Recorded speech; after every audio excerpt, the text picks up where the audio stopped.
So before I start gushing about what I believe to be one of the best horror films ever made, I don't believe you. I want to immediately warn you that there are spoilers in this video that will somewhat ruin the enjoyment of this movie.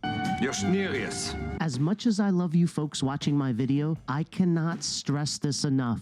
If you haven't seen When Evil Lurks, stop this video now and experience a movie that I put right up there with Hereditary. Fine. One final thing I'm going to ask is, if you enjoyed the video, please hit that like button for me. It spreads my channel and recommends it to more than just 2 people a month. Gimme, I need. Okay, here's how I'm going to format this video. I'll go over the specs of the movie, I'll give you a very brief summary of the film, and finally I'll go over the top 3 horrifying scenes in this film that literally had me gasping. We green?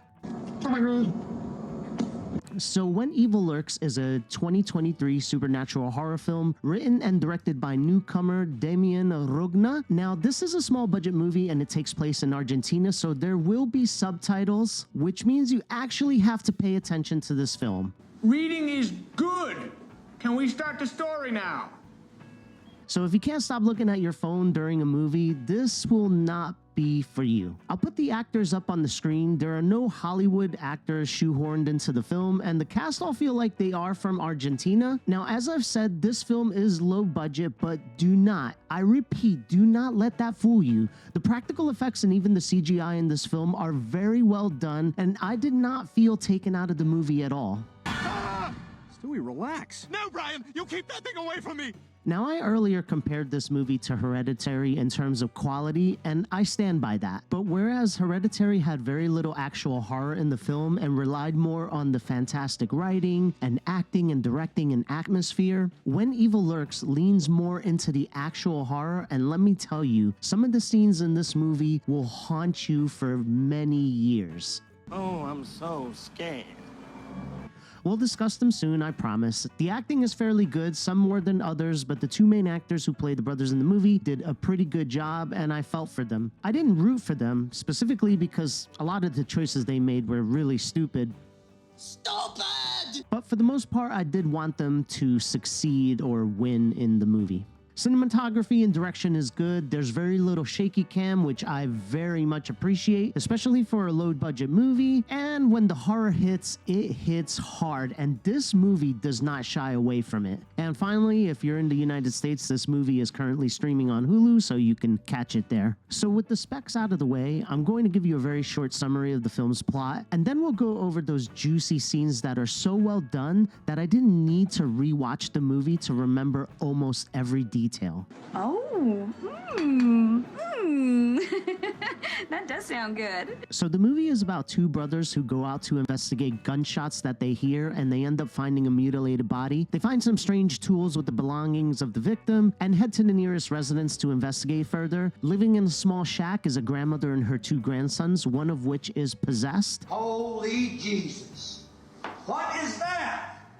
What the fuck is that? Okay, let's take a quick pause to establish some knowns about the movie's universe. Number 1, possessed humans are a real thing and the general population is aware of them. In fact, cities seem to have protocols in place if a possessed is discovered within the vicinity, such as shutting down all the electricity and communications. Number 2, churches have collapsed. Well, because I'm selfless, and I want to heal as many people as the dear Lord lets me. It's implied in the film that churches were exposed as charlatans when performing an exorcism on a real possessed person, and I assume it then proceeded to devastate the entire city. From that was born real exorcists that have special tools and procedures for dealing with a possessed. Colds, flus, streps, even cobras. Every disease cured with ease by this blessed formula based on ancient scripture. And that brings me to the most important fact about this movie's universe. The possessed in this movie is nothing like The Exorcist or the thousands of copycats that came after. In this movie, the possessed are infected and putrid beings that spread evil and have a demon child gestating inside of them. The possessed will cause not just humans to perform crazy and sadistic actions, but it causes the animals nearby to go crazy as well. Get that right, mother. Oh, what? That's what I thought. Shut up. That's important as it relates to my number one terrifying scene. Also, the possessed and those affected by the possessed cannot be killed with firearms. Otherwise, the evil just spreads not just to nearby humans and animals, but will spread and affect the dead as well. And finally, if the possessed person is killed without the proper ritual, it will birth some sort of demon child. Although the film does not explain anything beyond showing the aftermath of a possessed that's not disposed of properly. No. Wait. Speaking of disposed, that's a great segue back to the summary of our film. How's it working out for you? What? Being clever? So the brothers see the possessed boy, they go to the cops, and the cops either don't care or they have some protocol in place and it's not their problem once they make a call. They then go to the landowner where the family resides on, and he panics and ropes the brothers to help move the possessed boy out of town. After a near collision, they hop out of the truck to check on the body and find it has fallen out, most likely during the near crash with a kid on a bike. Bikes! The landowner says to hell with it, and they all go home. Of course, the evil isn't gone, and one by one, beginning with the landowner, it begins to affect them, or more specifically, those around them, both human and animal, in horrific ways. Then it becomes a race against time to find and stop the possessed with the help of a retired exorcist and save not only their families, but the entire city. And that's where I'm going to leave the summary. Why would you do that? The film is so good that I can't ruin any more of the plot. You have to see this movie for yourself. And let me just say that as someone who has been watching movies since 1983... Hey, Old Man River, zip it or I'll break your hip. ...and has the ability to predict 95% of where a film is going to go or where a plot is going to be headed, this movie falls into that 5% category. So I beg you, if you haven't seen When Evil Lurks, please abandon my video and go see it, then come back and comment below to thank me, and also let me know what your favorite scene in the movie was. No. So I want to discuss my 3 favorite scenes in this film that have stirred emotions in me that I haven't felt since Hereditary.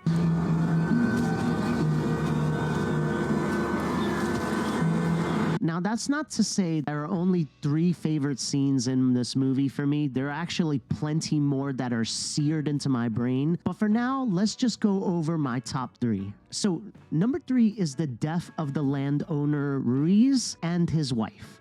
So after Ruiz returns home, he finds one of the animals to be affected by the possessed. Ruiz points his shotgun at the goat, which slowly walks up and presses its head against the barrel. Ruiz's wife is pleading with him not to shoot the animal, as it will just spread the evil. The goat vocally dares Ruiz, and boom goes the dynamite. I know, you're thinking, that's it?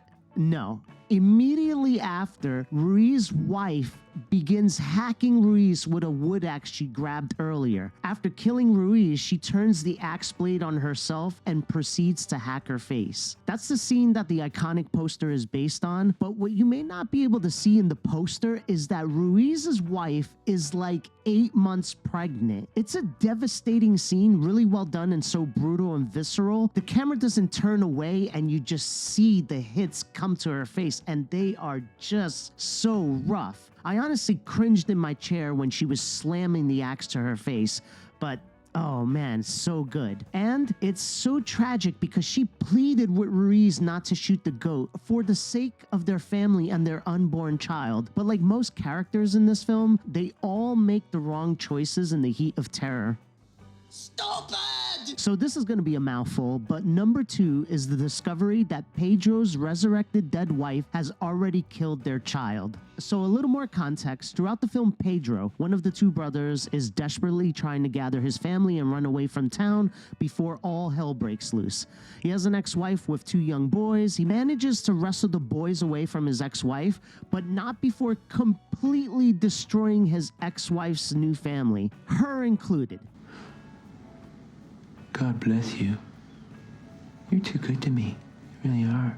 But one of the things this evil can possess is the dead themselves, which shows up either looking unharmed or completely mutilated. So the ex-wife, who is already dead, finds where Pedro is hiding out and kidnaps the youngest son. Leo, Pedro's brother, is tasked with finding them, and he sees her walking along the side of the road holding the little boy. But when Leo drives by, he sees her eating the brains of the little boy. Now, this one really shocked me because by this point in the movie, a lot of good people have already died. So in my head, I was thinking to myself, no way that they're gonna kill this sweet little boy, because already a little kid has died in the movie and it just too much has happened. So I was certain that this little boy would be saved, but nope, his skull was hollowed out. This was one of the moments I gasped as well. And it's so creepy, and the sounds coming from the mom eating the little boy, I mean, you just cannot unhear it once you hear it. Yummy. And now for my number one favorite scene, and that is where Sabrina's daughter is attacked by the dog. So Sabrina, Pedro's ex-wife, has a child with her new husband, a little daughter, a cute little girl. And even though the scene is not as gory as the death of Pedro's son, it will haunt me till the day I die. To paint the scene a bit more, Sabrina, Pedro, and new husband are arguing as Pedro pleads for them to pack up and leave town, telling them about the possessed. The little girl is watching the argument right across the room, and next to her is sitting this big brown dog, which kind of looks like Hooch from Turner and Hooch. What? What is it? What? The dog gets infected by the evil, presumably from the arguing, and just swallows the little girl's head and drags her under the kitchen table. Then the dog runs out of the house, little girl's head in its mouth and body dragging on the ground. The music ramps up with this sick guitar riff, and all hell breaks loose. The little boy, by the way, witnesses the entire thing, adding another layer of horror to this scene. But I think what scares me the most out of this scene is that, unlike my number two, a big dog in your house suddenly losing it and attacking one of your kids is just very plausible. And the way the dog attacked the child, it's just so fast and aggressive. The camera just kind of doesn't turn away, but it doesn't show everything. She wasn't even able to scream. You can kind of hear her screaming under the mouth of the dog. It's just terrifying. And as a dog lover, it doesn't mean I'll never trust my dog near my kids, but it's just an unsettling scene that just really freaks you out. Just knowing that a dog can fly off the handle and hurt your family. Oh man, it's insane. But I mean, look, if you want to be real, a family member can also fly off the rails and hurt you. So if you're going to be afraid of one thing, you're going to be afraid of everything. Fear is the mind killer. Well, there you have my top 3 horrifying scenes from the film When Evil Lurks. If you decided to stick around to the end and haven't seen the film yet, I hope this encourages you to do so. If you have a favorite scene from the film that you would like to discuss, drop it in the comments below. I'd love to hear your input on this movie and hear your take on it, because I was just blown away. Maybe it's because I wasn't expecting much, or when I see that it's a low budget foreign film, my immediate thought is going to be like, oh, it's just going to be a lot of talking and very little horror. But that wasn't the case with this movie. There was very much horror. It was there for you to see. It doesn't turn away. It doesn't do much of the shaky cam. And I felt for all the characters, not all of them in a positive way, but I still connected to them. And it just was an all-around fantastic movie. It really surprised me because I recently saw about a month ago The First Omen, and I was pleasantly surprised at that film. I was like, you know what? It's a pretty good movie. The CGI is a little hokey, but you know what? It's not bad. The story is pretty good. It's something original-ish, so, you know, it was fun. But this movie blows that movie out of the water. And when I finished seeing When Evil Lurks, I immediately thought of Hereditary. I thought about how that movie made me feel. I remember when I finished watching Hereditary, again, I went into that movie not expecting much, and I was just blown away by the end. Like, it just affected me when, you know, when you see a movie where you think about it for days after. And that's what this movie stirred up in me. It just, I just couldn't stop thinking about it. Good for you. Thanks. Well, thanks for watching my video. Again, if you have a quick second, just hit that like button for my videos to reach out to more people. I'll catch you all on the flip side. Peace out.